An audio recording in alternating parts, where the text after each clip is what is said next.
대통령의 국정 운영을 마비시키기 위해 우리 정부 출범 이후부터 지금까지 수십 명의 정부 공직자 탄핵을 추진했습니다. 탄핵된 공직자들은 아무 잘못이 없어도 소추부터 판결 선고시까지 장기간 직무가 정지됩니다. 탄핵이 발의되고 소추가 이루어지기 전 많은 공직자들이 자진 사퇴하기도 하였습니다. 탄핵 남발로 국정을 마비시켜 온 것입니다.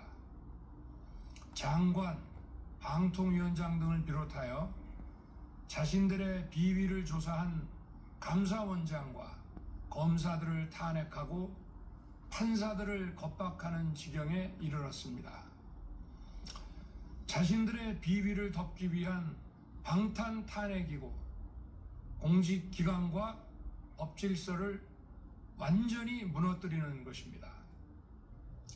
뿐만 아니라 위헌적 특검 법안을 27번이나 발의하면서 정치 선동 공세를 가해왔습니다. 급기야는 범죄자가 스스로 자기에게 면죄부를 주는 셀프 방탄 입법까지 밀어붙이고 있습니다. 거대 야당이 지배하는 국회가 자유민주주의의 기반이 아니라 자유민주주의 헌정 질서를 파괴하는 괴물이 된 것입니다.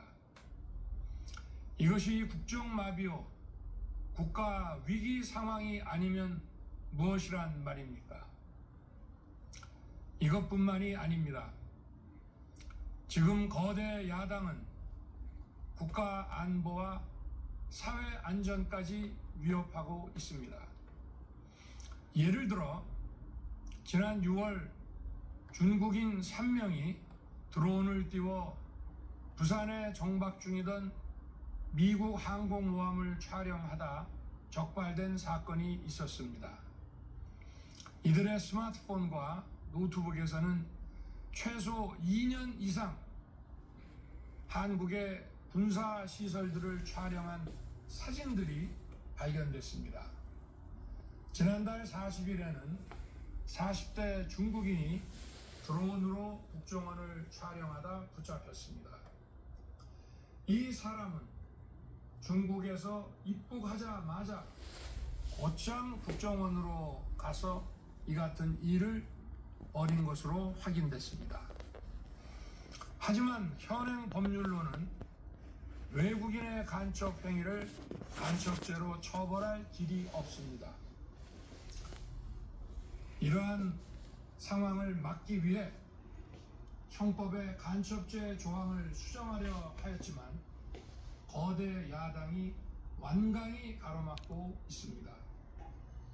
지난 정권 당시 국정원의 대공수사권을 박탈한 것도 모자라서 국가보안법 폐지도 시도하고 있습니다.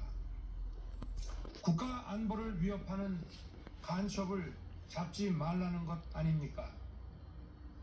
북한의 불법적인 핵무장과 미사일 위협 도발에도 GPS 교란과 오물 풍선에도 민주노총 간첩 사건에도 거대 야당은 이에 동조할 뿐 아니라 오히려 북한 편을 들면서 이에 대응하기 위해 고군분투하는 정부를 흠집내기만 했습니다.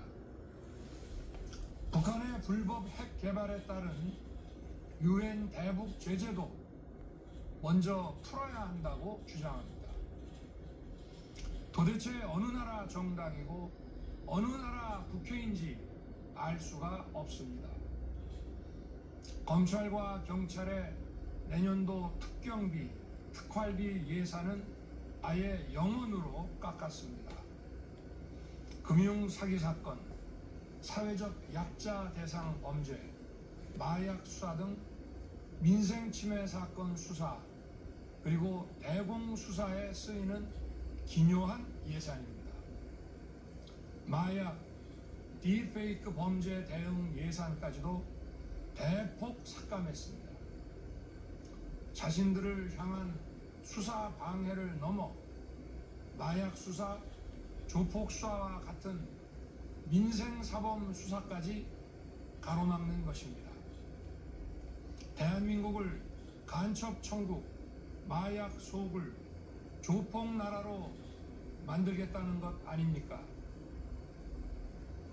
이런 사람들이야말로 나라를 망치려는 반국가 세력 아닙니까?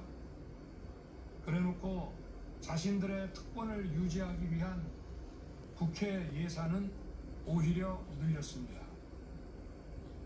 경제도 위기 비상 상황입니다.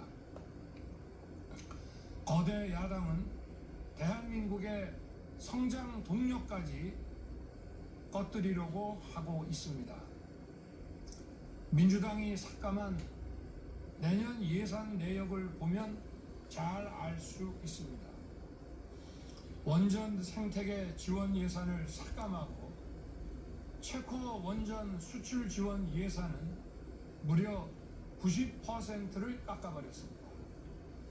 차세대 원전 개발 관련 예산은 거의 전액을 삭감했습니다. 기초과학연구, 양자, 반도체, 바이오 등 미래 성장 동력 예산도 대폭 삭감했습니다.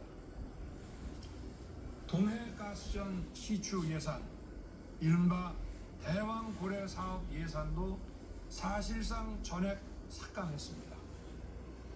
청년 일자리 지원 사업, 취약계층 아동 자산 형성 지원 사업, 아이들 돌봄 수당까지 손을 댔습니다. 산업 생태계 조성을 위한 혁신 성장 펀드, 강소기업 육성 예산도 삭감했습니다. 재해 대책 예비비는 무려 1조 원을 삭감하고 팬데믹 대비를 위한 백신 개발과 관련 R&D 예산도 깎았습니다. 이처럼 지금 대한민국은 거대 야당의 의회 독재와 폭거로 국정이 마비되고 사회 질서가 교란되어 행정과 사법의 정상적인 수행이 불가능한 상황입니다.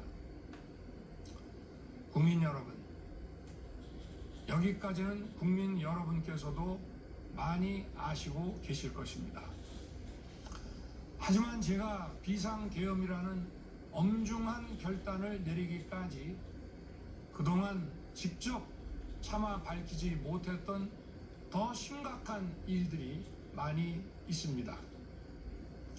작년 하반기 선거관리위원회를 비롯한 헌법기관들과 정부기관에 대해 북한의 해킹 공격이 있었습니다. 국가정보원이 이를 발견하고 정보 유출과 전산 시스템 안전성을 점검하고자 했습니다. 다른 모든 기관들은 자신들의 참관하에 국정원이 점검하는 것에 동의하여 시스템 점검이 진행되었습니다. 그러나 선거